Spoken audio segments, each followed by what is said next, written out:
In 1776, the United States finally became an independent nation. And in our Declaration, it states that, as humans, we have certain inalienable rights that cannot be taken away from us: life, liberty, and the pursuit of happiness. However, throughout our nation's history, we have continuously violated and exploited these rights of other groups of people. For example, Native Americans. When Europeans first came to North America, this was the Native Americans' land, and Europeans just took it from them. And in the process, thousands of Native Americans died. Another example, African Americans. For centuries, white people enslaved African Americans because they reaped economic benefit.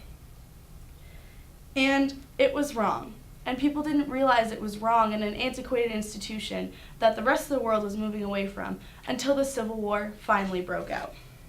Imagine the hope being an African American during the Civil War when Abraham Lincoln finally issued the Emancipation Proclamation, and it finally took effect in January of 1863. But the war wouldn't be over until 1865, and the South definitely did not immediately follow Lincoln's orders and emancipate their slaves. So they were still stuck in bondage until the end of the war and until the 13th Amendment, which abolished slavery, was passed. Moving away from the end of the war after the Union won in the 1800s to the beginning of the 1900s to the mid-1900s, Jim Crow laws became a huge issue. There were segregation laws in the South and really throughout the whole nation that made segregation legal. On buses, in bathrooms, and some of it even was as extreme as black and white people couldn't even look out the same window. And up until the Brown v. Board of Education Supreme Court case, there was minimal hope for African Americans in the United States. There was no more slavery, but there was still violence against African Americans.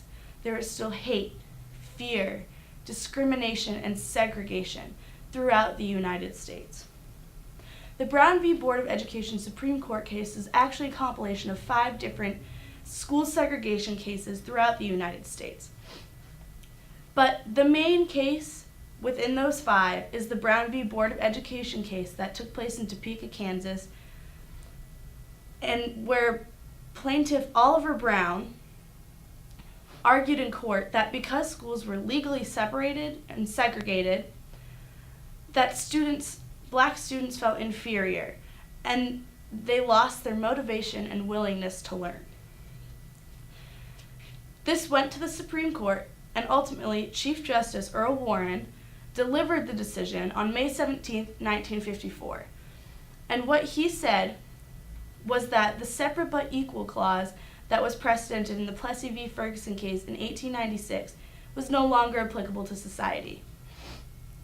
And this decision of this Brown v. Board of Education case was a landmark case because it ended legal school segregation.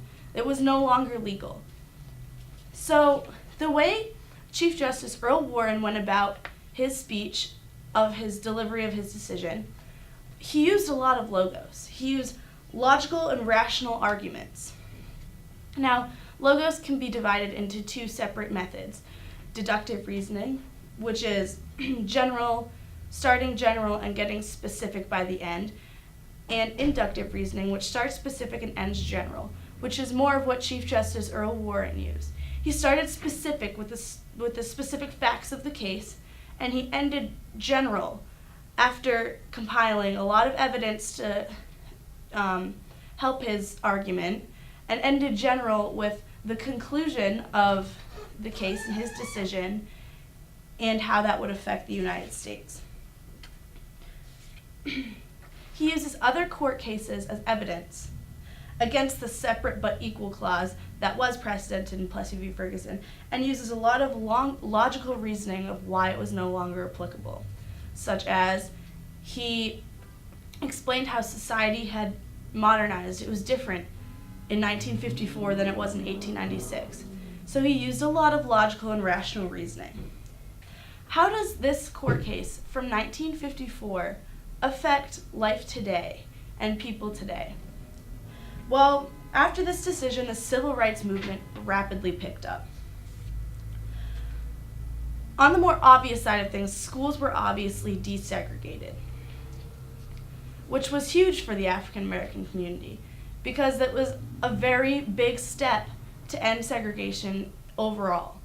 After this decision, the Montgomery bus boycott happened, where everyone knows who Rosa Parks is, and that's when Rosa Parks refused to get up from her seat on the bus, even though it was a white people's seat.